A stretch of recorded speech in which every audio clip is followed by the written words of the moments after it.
Tout à l'heure des proches, on disait c'est du second degré, chacun peut comprendre que c'est du second degré.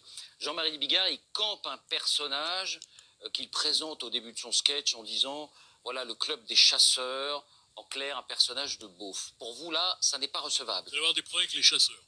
Pour moi, quand j'écoute Tex ou quand je regarde Bigard, ça m'arrive parfois par erreur de le regarder, moi je me sens atteinte dans ma dignité. Je me suis pas sentie atteinte dans ma dignité par le sketch de Desproges. J'ai eu le sentiment qu'il se moquait de l'antisémitisme.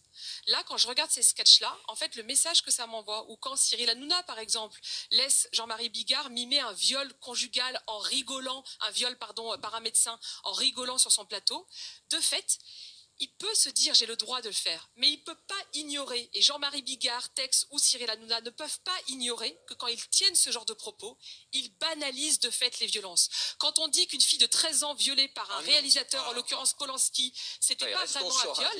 Non, mais je suis désolée, c'est l'actualité, il faut être au contact avec l'actualité.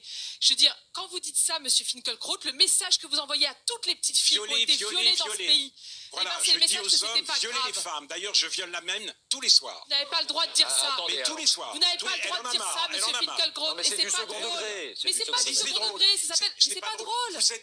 Vous êtes absurde.